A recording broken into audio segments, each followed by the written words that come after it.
Hello everyone, welcome you all at Lokesh Sir Unlimited Study Zone. So we are doing here discussion of the test paper number 1, chapter electricity. So start with the question number first. क्या कह रहा है question? A wire of length L made with of material resistivity small r. Resistivity small r is cut into equal part. The resistivity of the two part equal to. देखिए बच्चों, resistivity आप जानते हैं, resistance जो होता है are equals to होता है रो एल अपॉन ए। रेजिस्टेंस रेजिस्टिविटी पे डिपेंड करता है और रेजिस्टिविटी मटेरियल की प्रॉपर्टी है। और रेजिस्टिविटी तभी बदलेगी जब आप मटेरियल बदलोगे। यहाँ पर मटेरियल को दो टुकड़ों में तोड़ा जा रहा है तो रेजिस्टिविटी चेंज नहीं होगी, resistivity will be same as A, same रहेगी। समझ में आ गया? रेजिस्टिविटी में कोई चेंज नहीं आएगा। देखिए लिखा हुआ है resistivity of the material depends only on the nature of the material not dimension. Dimension मतलब लेंथ, ब्रेड्थ, एरिया, इन सब चीजों पे डिपेंड नहीं करती है, केवल किस पे डिपेंड करती है? नेचर पे। That's done. चलिए बच्चों नेक्स्ट क्वेश्चन देखिए। A current of 1 ampere is drawn from a filament of electric bulb. Calculate the number of electron passing through the cross section of bulb in 30 minute. बच्चों आपको यहाँ पे current दी गई है और आपको n नंबर ऑफ इलेक्ट्रॉन निकालना है। टाइम दिया गया है 30 मिनट। काफी इजी क्वेश्चन। आइए देखते हैं कैसे करेंगे। Question number 17। All you know बच्चों की I इज इक्वल्स टू होता है Q अपॉन टी। यस और no? I is equals to Q upon T. Charge flown पर second is called amount of current. समझ गए ना? अमाउंट ऑफ चार्ज फ्लोन पर second is called electric current. I equal to Q upon T. और बच्चों I is equal to Q. Q की वैल्यू आप जानते हैं in the terms of electron होती है n e. Q equal to n e. So यहाँ पे क्यू की जगह बेटा एन ई रख दिया, अपॉन में टी आ गया। अब जो वैल्यूज दी गई वन रखते जाओ। यहाँ पे आई दिया है 1 एम्पियर तो आई इक्वल टू 1 डाल दो। एन ई का मतलब electronic charge all you know that is equal to 1.6 into 10 की पावर माइनस 19 कूलम। ठीक है। और टी का मतलब सेकेंड में, तो टाइम आपको दिया गया है 30 मिनट। 30 मिनट बच्चों, 30 मिनट में 30 मल्टीप्लाइड बाई 60 सेकेंड मतलब 1800 सेकेंड। तो बेटा यहाँ पे आ जाएगा कितना? 1800 सेकेंड। चलिए अब आपको एन निकालना है ना। आपको क्या चाहिए है? एन निकालना है। सो यस बोलिए। 60 इसलिए मल्टीप्लाई किया बेटा क्योंकि 1 मिनट में 60 सेकेंड होते हैं।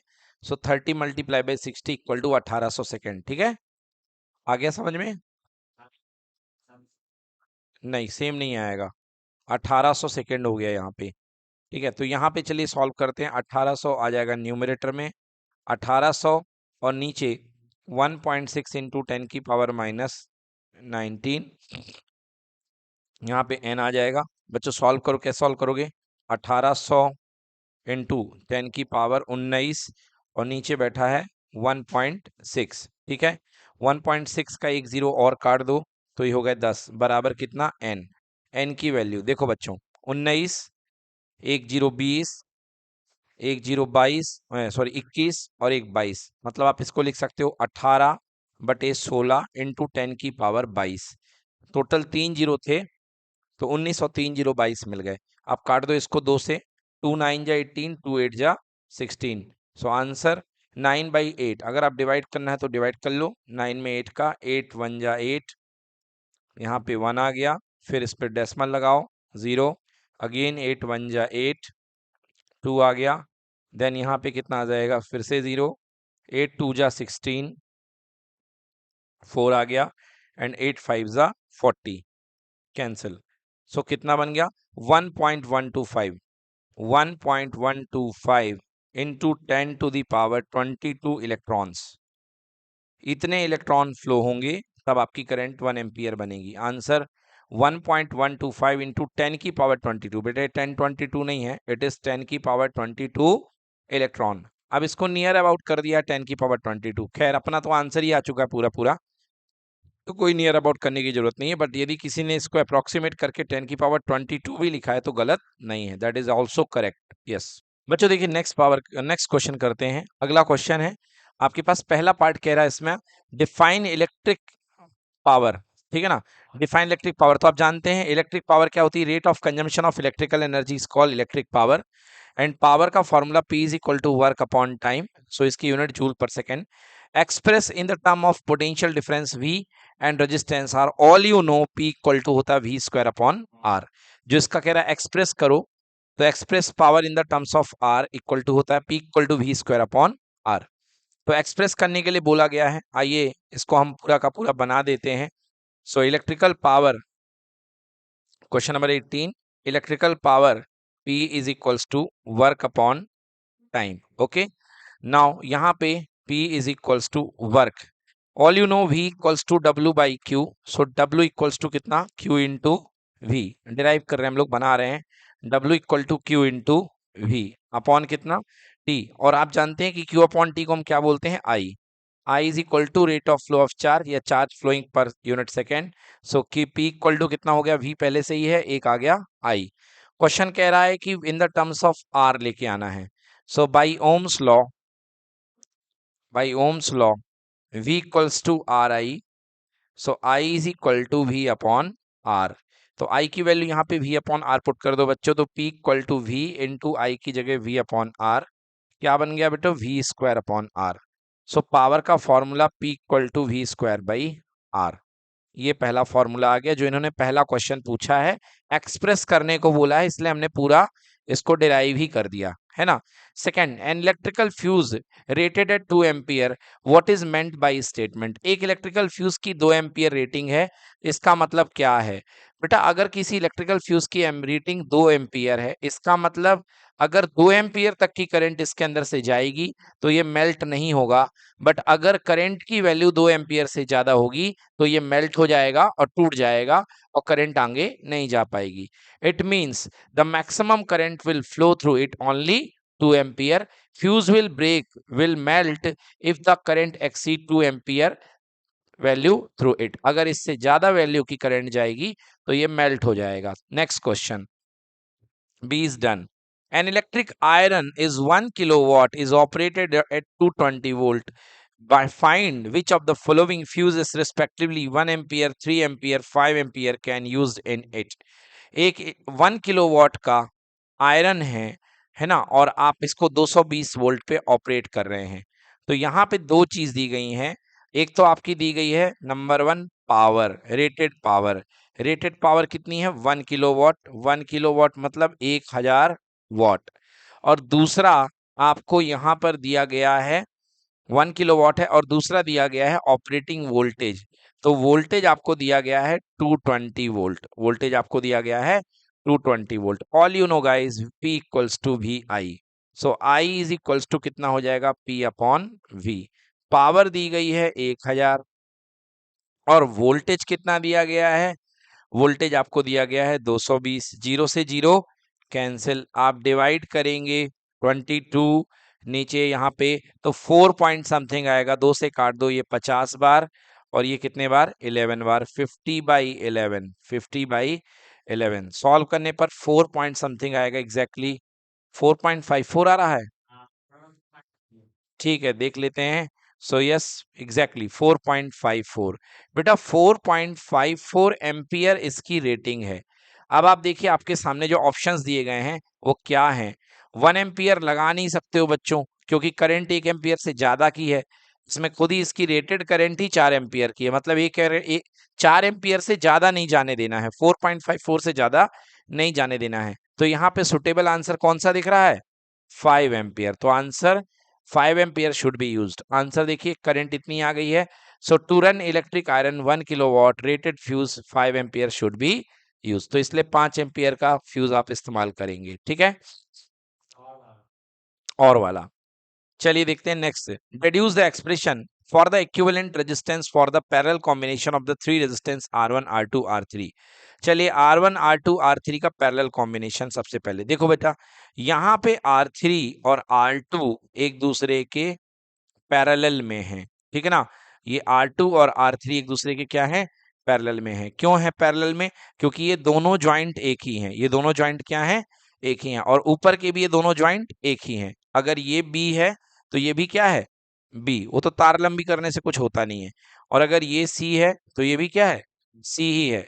तो बेटा पहले दोनों का पैरेलल क्या निकलेगा, दोनों का पैरेलल यहाँ पे दोनों का पैरेलल निकलेगा, देखो यहाँ से आएगा R1 और इधर पे आएगा इन दोनों का parallel R2 R3 upon R2 plus R3। Yes, ये आया समझ आप लोगों को कैसे आया? देखिए कैसे आएगा। अगर हम बोलेंगे दोनों का पैरेलल तो formula 1/r parallel equal to 1/r2 plus 1/r3। LCM ले लो बच्चों, आएगा R2 R3। ठीक है, तो यहाँ पे आ जाएगा R3 plus R2। So 1/r parallel, so R 1/r parallel equal to, चलो इसको उल्टा कर दो। So R parallel equal to R2 R3 upon R2 plus R3। ये हो गया पैरेलल। यस, पहला आंसर ये हो गया। First answer. ठीक है, पहला क्वेश्चन आपसे क्या पूछा गया है? Consider the following circuit.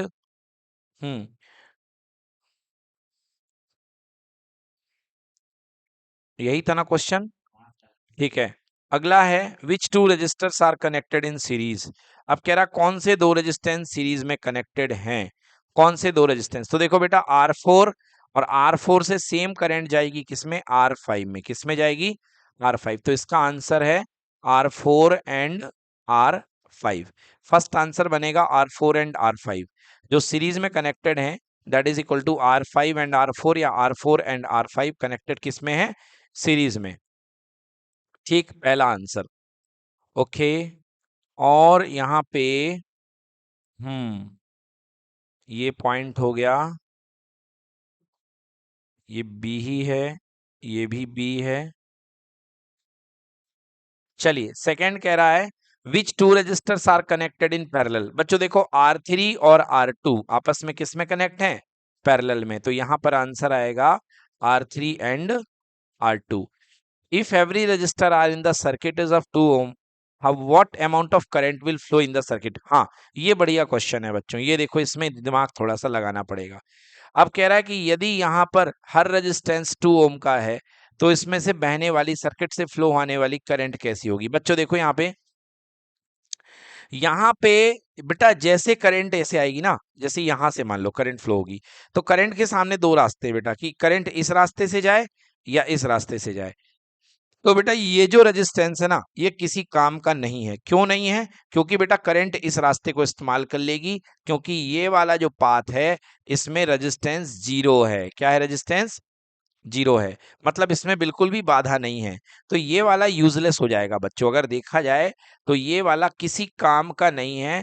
Current सीधे सीधे यहां से आ जाएगी। अब आइए देखिए होने क्या वाला है। देखिए किस तरीके से इसमें करंट फ्लो होगी।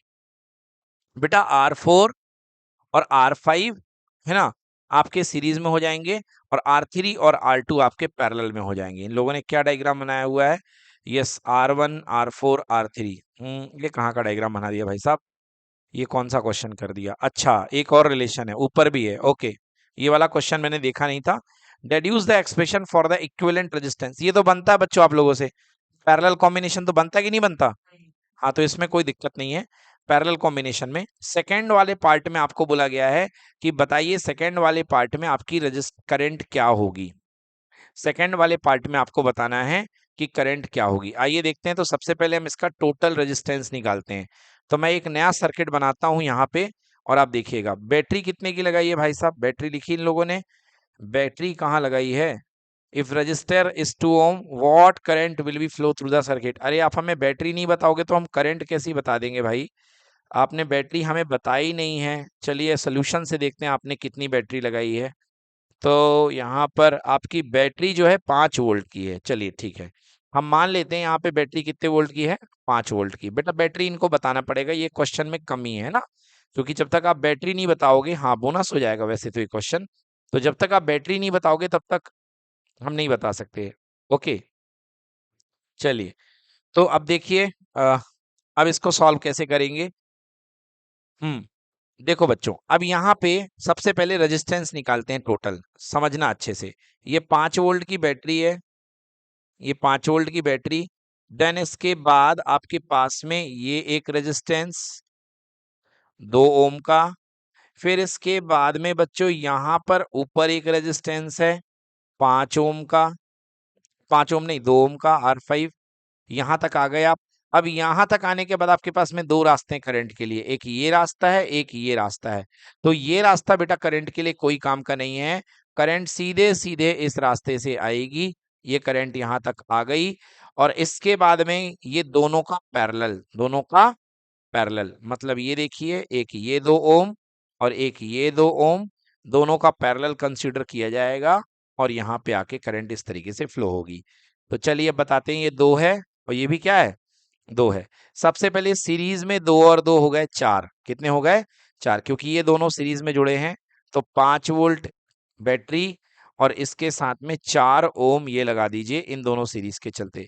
फिर 2 और 2 का पैरेलल आप लोग जानते हैं आधा हो जाता है, सीधे सीधे 1 ओम, कितना बनेगा 1 ओम। यदि आपको निकालना है तो आप निकाल सकते हो, 1/r equal to 1/2 plus 1/2, LCM 2, ऊपर भी 2, 2 से 2 कैंसिल, कितना आ गया 1, सो 1/r इक्वल टू 1, तो r इक्वल टू कितना 1। तो बेटा ये अब सर्किट क्लोज कर दो। नाउ ये अपने पास में 5 वोल्ट है। नाउ करंट फॉर्मूला देखिए, यहाँ पे 5 वोल्ट है टोटल, 4 और 1 5 ओम का रेजिस्टेंस बन जाएगा, यस। तो 5 वोल्ट की बैटरी और 5 ओम का रेजिस्टेंस। नाउ आपको निकालनी है current, so I equal to V by R, V भी 5, आर भी 5, 5 से 5 कैंसिल, आंसर कितने एम्पियर 1 एम्पियर। डन। तो इस तरीके से हमारे पास में आंसर कितना आ जाएगा 1 एम्पियर। ये देखिए इसमें आंसर दिया है 1 ampere, that is absolutely correct. Done. ये देखो, R1 is not to be taken as it is shorted, R1 को नहीं लेना है क्योंकि ये शॉर्ट पाथ है, तो उससे R1 से कोई मतलब नहीं है, करंट सीधे ऊपर से निकल जाएगी साइड से, ठीक है ना। R1 से नहीं जाएगी करंट, करंट शॉर्ट वाले रास्ते से आ जाएगी, जिसमें रेजिस्टेंस कम होगा करंट हमेशा वहां से आ जाएगी। नोट करिए इसको।